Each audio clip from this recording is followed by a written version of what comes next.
इतने बड़े देशभक्त बन रहे हैं ये, तो आज से पहले ये आरएसएस वालों ने देश की फिक्र क्यों नहीं करी? कोई सा एक आरएसएस का आदमी, किसी ने फांसी खाई हो, किसी ने गोली खाई हो, उसका नाम बता दो। जो गोली खा के फांसी लेके मर गए ना, उनको नहीं पूछते। चंद्रशेखर आजाद, भगत सिंह, उनको नहीं। किसको? वीर सावरकर। अरे वीर के बारे में क्या बोले? वीर सावरकर को काला पानी दिया, उनसे तेल निकाला जाता था। अगर नेहरू देशभक्त होता तो उससे नेहरू से भी तेल निकाला जाता था। लॉर्ड माउंटबेटन से मिल करके, लॉर्ड माउंटबेटन से मैडम लॉर्ड माउंटबेटन से प्रेम करके नेहरू, उसका चार्ज करके नेहरू देशभक्ति कर रहा था। प्रेजेंट में बात करते हैं हम, पास्ट के नहीं जाते। मैं 2025 में जी रहा हूँ, मैंने नेहरू जी का काल नहीं देखा। मैं आज की बात करूंगा, क्या घुसपैठियों को जो निकाला जाना चाहिए नहीं जाना चाहिए? बिल्कुल निकाला जाना चाहिए, बिल्कुल घुसपैठियों को बिल्कुल निकाला जाना चाहिए। जो भी घुसपैठिए है देश में, उसको निकाला जाना चाहिए, निकाला जाना चाहिए। लेकिन सबसे बड़ी विडंबना तो यह है कि बीजेपी निकालेगी कैसे? सर का सवाल बिल्कुल जायज है। वो ये कह रहे हैं कि निकालोगे कैसे और पहचानोगे कैसे? मान के चलिए अगर कोई गरीब है, जैसे ये है, अगर कोई भीख मांगकर काम चला रहा हो, या किसी के पास डॉक्यूमेंट ना हो, या फिर वो रोडों पर सो रहा हो, तो अगर उसके पास डॉक्यूमेंट नहीं है तो सरकार ये कैसे पता पड़ा करेगी कि ये घुसपैठी है? डीएनए से पता करेगी, डीएनए से पता करेगी ये कहाँ का है, समझे? डीएनए से पता हो जाएगा कि हाँ किसके परिवार का है, नहीं है परिवार। पूरा दुनिया को डीएनए डाल दो, नेट पर डाल दो, पूरा डीएनए दुनिया का पता करो, डीएनए से पता हो जाएगा। क्या ही बोले। और डीएनए से सिर्फ डीएनए के अलावा भी इतना विद्वान लोग बैठे हुए हैं, समझे? वो कोई तरीका तो निकालेंगे। ये लोग घुसपैठिया को चाहते हैं न निकालें, दंगा कराए बंगाल में, दंगा कराए दिल्ली में। सवाल पूछ रहे हैं वो, ऐसा कुछ नहीं। ना हो सकता है यही घुसपैठिया हो, समझे? घर तोड़वाएंगे, ये लोगों के घर तोड़वाएंगे, डीएनए टेस्ट करवाएंगे, लोगों के घर तोड़वाएंगे। अच्छा, लेकिन ये कह रहे हैं कि जैसे मान के चलो कोई भी पैदा होता है तो अस्पताल या छोटे से क्लिनिक में पैदा होता होगा। जब वो पैदा होता है तो जो बच्चे का खून होता है, बच्चे के खून में डीएनए तो एक मिनट सुन लो मेरी बात। अस्पताल में पैदा होता है, यू आर राइट। घर में ही पैदा होते हैं, आई एम राइट। ठीक है, मान लो मेरा घर है, मेरे सारे डॉक्यूमेंट्स है, मेरे घर में आग लगी, सब कुछ जल गया मेरा, मैं कहाँ से लाऊंगा सबूत? डीएनए से पता होगा। ये एक मिनट इनसे पूछो क्या ही बोले। सरकार, एक मिनट इनसे पूछ लो कि डीएनए टेस्ट कराने के लिए खर्चा कितना आता है? कोर्ट से परमिशन लेनी पड़ती है, तब जाके डीएनए टेस्ट होता है। कोई आम मामूली बात नहीं है कि सरकार अगर एनआरसी लेकर आए और अगर बाहर निकाले घुसपैठिए को, तो ये खर्चा फ्री में हो जाए और सुप्रीम कोर्ट से एक ही बारी में सारे आदेश ले लिए जाए। लेकिन ये भी तो सोचो दोस्त, घर कितने टूट जाएंगे। तो घर टूटेंगे तो घुसपैठियों के टूटेंगे ना, तो अच्छी बात है, तो टूटने चाहिए। ये घुसपैठिए के सपोर्टर समझे नहीं मेरी बात? आपने जो घटना, मेरी बात समझे नहीं दोस्तों, सच्ची में नहीं समझा मैं। मेरी बात नहीं समझे। आजकल डीएनए जो है ना, एक ही परिवार में कई डीएनए है, समझे बात को? हाँ होना चाहिए, कांग्रेस का भी चेक होना चाहिए, सबका होना चाहिए। क्या होना चाहिए मतलब? महिला अफेयर चलाकर, मतलब क्या कैसी बातें कर रहे हो आप? मतलब क्या घुसपैठियों को निकालने की बात बताओ? लिव इन एक मिनट खोले, बोलिए, हम खोलते हैं, खोलवा रहे हैं। गृह मंत्री कौन है बताओ तो सही, क्या ही कौन है? बोलिए, हम खोल देते हैं। कौन है? आप मुझे ये बताइए सर, कि अखिलेश यादव का जो बयान था, उन्होंने कहा कि योगी जी तो खुद घुसपैठिए हैं, उत्तराखंड से आकर उत्तर प्रदेश में रह रहे हैं।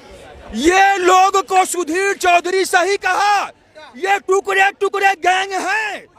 ये उत्तराखंड, उत्तर प्रदेश, बिहार, बंगाल, गुजरात, बिहार, दिल्ली, हिंदी भाषा, उर्दू भाषा, मराठी भाषा, ठीक है, समझे? ये ही सब टुकड़े गैंग है अखिलेश यादव।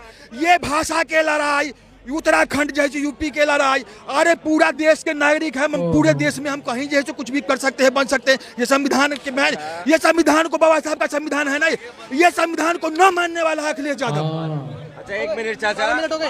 अच्छा सर, एक मिनट मेरे को ये बताइए सर, कि अब बिहार इलेक्शन आ चुके हैं नजदीक, बिहार इलेक्शन में क्या लग रहा है कि किसका पल्ला भारी है? राजद का भी बयान ले लीजिए। देखिए बिहार में जो इस बार चुनाव होना चाहिए ना, बिहार का विकास के मुद्दे पे चुनाव होना चाहिए।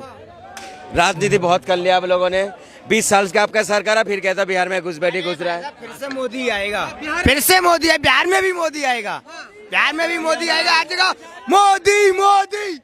वोट चोरी होंगे तो मोदी ही आएगा। मोदी आएंगे। क्या आपको लग रहा है कि जो वोटिंग के वो आएंगे परिणाम, और अच्छा। अगर कांग्रेस अगर विपक्ष हार गई तो वो वोट चोर अरे सुनिए सुनिए, वोट चोर, सुनिए सुनिए सुनिए, वोट चोर कैसे कर रहा था? देखिए, मुलायम सिंह यादव वोट लेने के लिए, चोरी करने के लिए मायावती को वोट, मायावती का कपड़ा फाड़ा था, इज्जत लूट रहा था वोट लेने के लिए, तो वोट चोरी करने के लिए, ये सब वोट चोर है। बाबा साहब भीमराव अंबेडकर जिंदाबाद थे, जिंदाबाद हैं, जिंदाबाद रहेंगे। भारत रत्न बाबा साहब कहते घुसपैठिया को निकालो, बिल्कुल निकालो, घुसपैठिया को निकालो, ये घुसपैठिया का सपोर्टर है।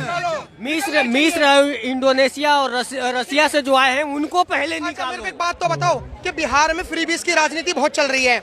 एक तरफ मोदी जी ने कहा कि 10,000 रुपए महिलाओं को देंगे, और एक तरफ तेजस्वी, सुन नहीं, ये दुष्प्रचार करता है। ये लोग कहता है कि जैसे ब्राह्मण चाहे जो है यूरेशिया, सुनिए यूरेशिया से आया, यूरेशिया इसको पता नहीं, यूरेशिया मैं सुन ही नहीं पाऊंगा, ये भाई है ही नहीं है मुद्दा तो हमारा सर।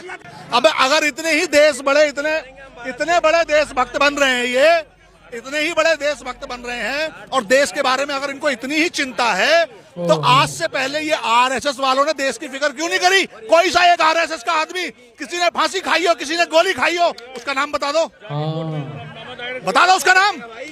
जो गोली खा के फांसी लेके मर गए ना, उनको नहीं पूछते। चंद्रशेखर आजाद, भगत सिंह, उनको नहीं, किसको? वीर सावरकर, क्या ही बोलेंगे। नाथूराम गोडसे, मेरे को ये जानना है, जिन्होंने आज तक वीर सावरकर को के लिए सुप्रीम कोर्ट ने बोला राहुल गांधी को, समझे? अरे सर माफी तो ये क्या बोलते हैं, ये जो अशफाकुल्ला खान ने भी ये भी मांगा था, फिर उसके बाद में माफी तो जवाहरलाल नेहरू ने भी मांगा था। क्या वो सारे आतंकवादी हो गए, सारे दोषी हो गए?